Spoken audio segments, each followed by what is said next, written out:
Tam, hi, Tam. Where are we going today, Tam? Today we are going to meet ZENA CUMPSTON. Who is ZENA CUMPSTON? Pray tell.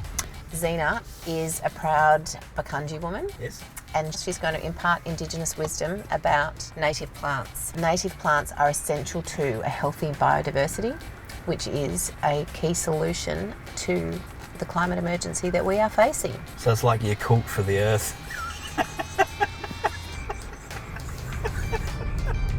But her major call to action for us is she wants us to get into the habit of every time we go to give a gift that's healing rather than harming. She wants us to gift native plants. All right. Mother's Day, Christmas, birthdays, anniversaries. She wants us to give a native plant. You get a native plant, you get a native plant, you get a native plant. So if she's so into native plants and flora and fauna, she's probably heard of King Parrot, I'd say.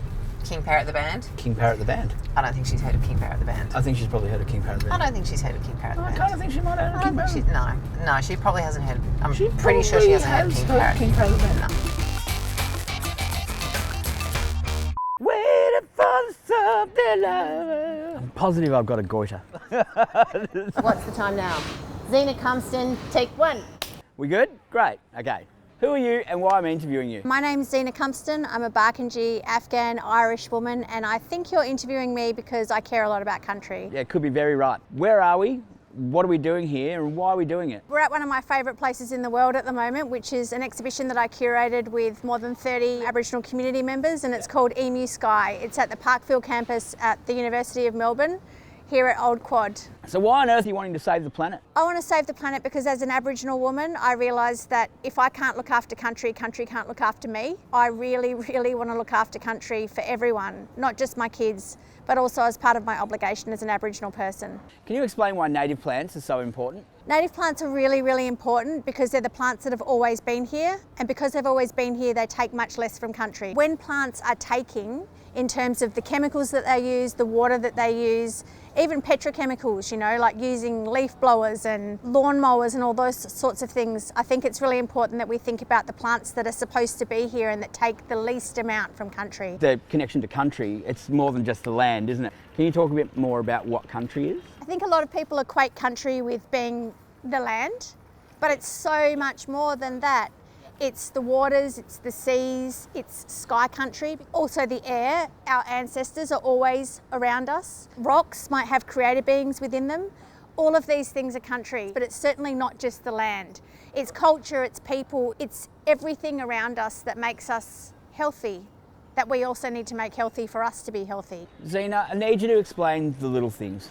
In our urban environments, there are so many animals and plants that really need us. And the little things that I think about are the insects. So for example, I've planted quite a few Indigenous plants in my tiny garden that I've actually really noticed the difference in how many insects and the insects that come. And I even have seen a blue-banded bee. We all know now that bees are responsible for every third mouthful that we have of our food. But actually all insects are really important, and birds are also pollinators. There's heaps of beautiful birds that come into my garden, and they're coming for the grasses, the insects that are there. When I see that I'm making a home for nature in a way that is attracting things, I can see the difference I'm making. Can you give me maybe an explanation of biodiversity? We have to sort of think about, I guess, making a place that's healthy for all living things. And biodiversity is really important because I guess it's the opposite of monocultures. Monocultures are where we decide to grow one thing and we shut everything else around it down. Animals and people need a wide variety in the things that we eat, in the things that we interact with outside. When we start shutting biodiversity down, we can detrimentally affect other living things that rely on those plants for the diversity they need in their diets, but also shelter and other aspects of keeping them healthy and keeping country healthy. What are some of the best climate solutions that you're seeing? One thing I really like is that there's a lot of people power happening. And that's one thing that's really bolstered me and made me feel good is I'm seeing people coming together at a grassroots level, lots of Aboriginal and Torres Strait Islander groups as well, coming together to be a force to be reckoned with. All right, ZENA, what's the one thing that someone like me could be doing?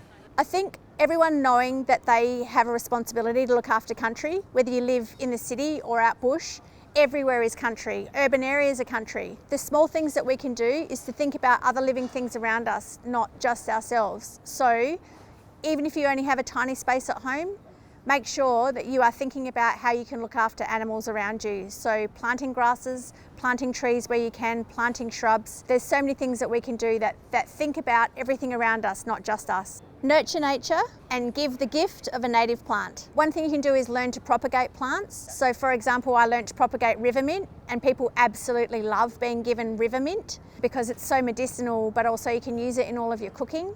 It's also really good for getting rid of mozzies. But one thing I would say to you is go down to your local nursery, talk to the passionate people there about what you can grow and what suits the big or small space that you've got, because they'll be able to help you with soil and everything else, because no one's a black thumb. We just have to know the right place for the right plant. You know, if someone's living in a really small place like an apartment, there are definitely still things that you can grow on your windowsill, but even on the balcony, if you grow some grasses or some native plants, especially one that flowers, you are doing something for the birds and for biodiversity, because insects will be attracted and insects attract everything else. And finally, your challenge here, in 60 seconds or less, explain climate change and how I can be part of the solution. Your time starts now. Okay, climate change is a series of pressures that come upon country and people. And I think that there are things that we can do to relieve pressures in certain areas. I really think that growing things that are supposed to be grown in this country is a really great start. And so the reason why I'm really interested in native plants is because I think that they can relieve pressures in lots of different areas, because climate change is not one thing, it's lots and lots and lots and lots and lots of things just bearing down on us. So anything we can do that can kind of take the pressure off one part of it is going to help with another. And each thing that we can tackle makes a difference.